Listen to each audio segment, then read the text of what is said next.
The courtroom was filled to capacity, the murmur of quiet anticipation hanging in the air like an unspoken weight. People sat in rigid silence, their gazes fixed on the proceedings before them. The dim, flickering overhead lights cast a dull glow over the polished oak benches, adding to the heavy tension of the room. Presiding over the case was Judge Marcus Leland, a man well into his 60s with silver-streaked hair and deep lines etched into his face. Wrinkles formed from years of frowning at defendants.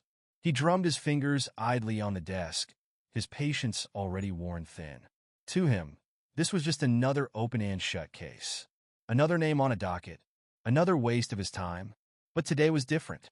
Today, the defendant before him was no ordinary person, and his arrogance was about to cost him dearly.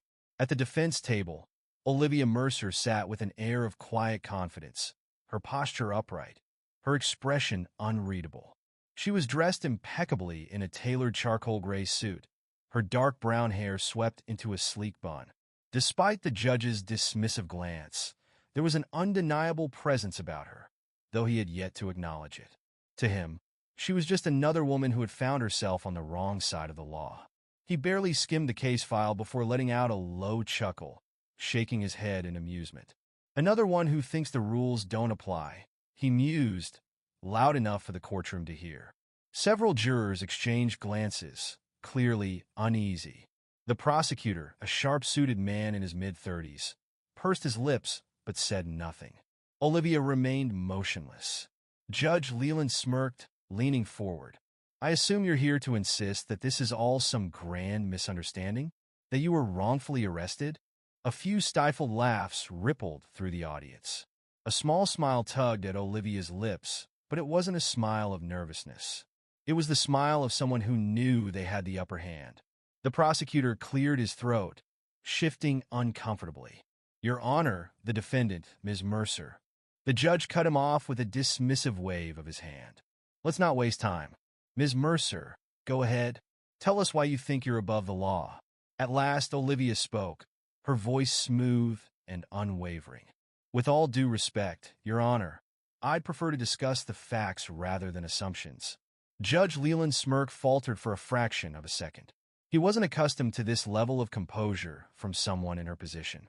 Most defendants stammered, pleaded, crumbled under pressure.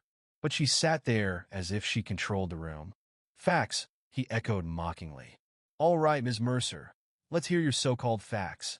With a deliberate motion, Olivia reached into the inner pocket of her blazer. The bailiff tensed instinctively, his hand hovering near his holster. Judge Leland rolled his eyes, prepared to scold her for reckless behavior.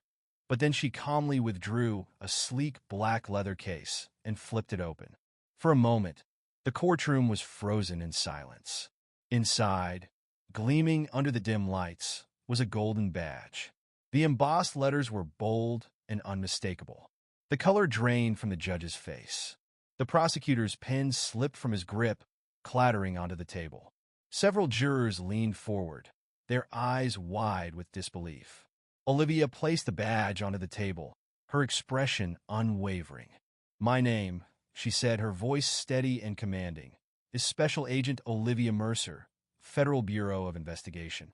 Judge Leland's lips parted slightly, but no words came.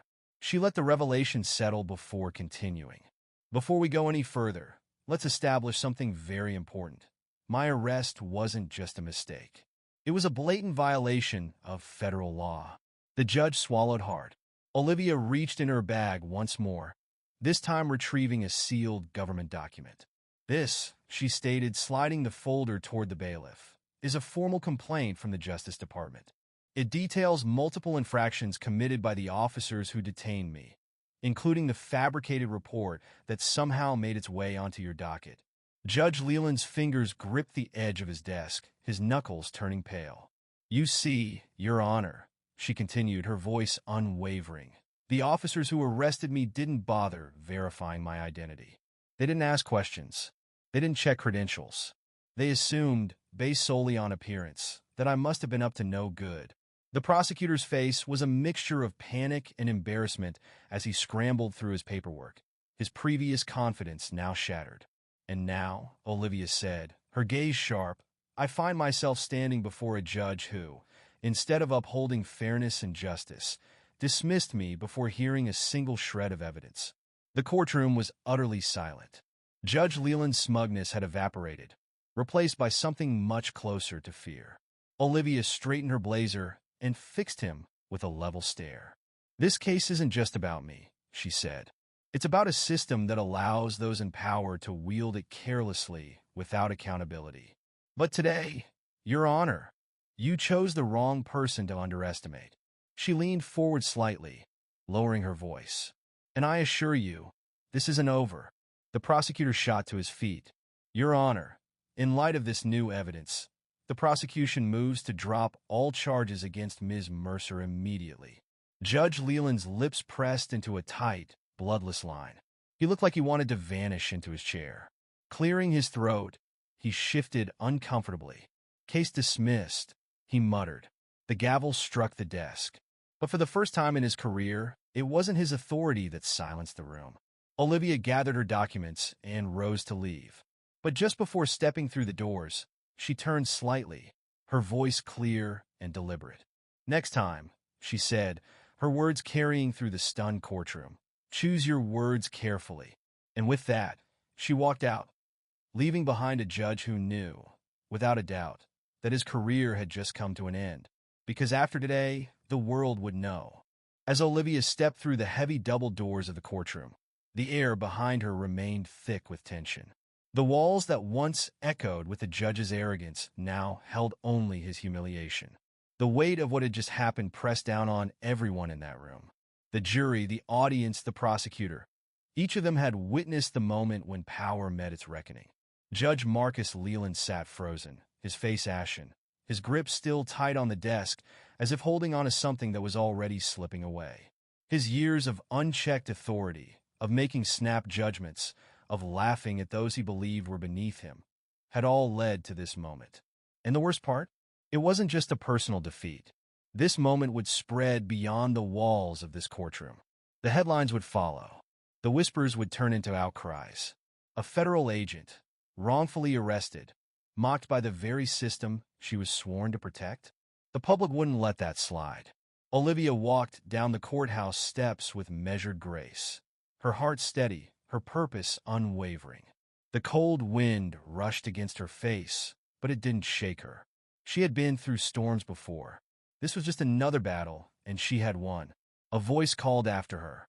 "Agent Mercer."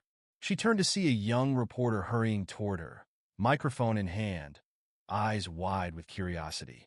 "Would you care to comment on what just happened in there?" Olivia smiled.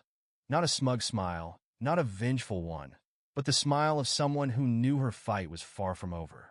"I think the facts speak for themselves," she said simply. The reporter hesitated, then asked, "Do you believe Judge Leland should step down?" Olivia paused for a moment. "I believe accountability is long overdue," she answered. "And I believe this is only the beginning." With that, she continued walking, her heels clicking against the pavement, each step a reminder that she wasn't just walking away from a courtroom. She was walking towards something bigger. Justice. Reform. Change. Inside, Judge Leland sat motionless, knowing that his name would soon be the subject of headlines, investigations, and perhaps the very same judgment he had so carelessly doled out for years.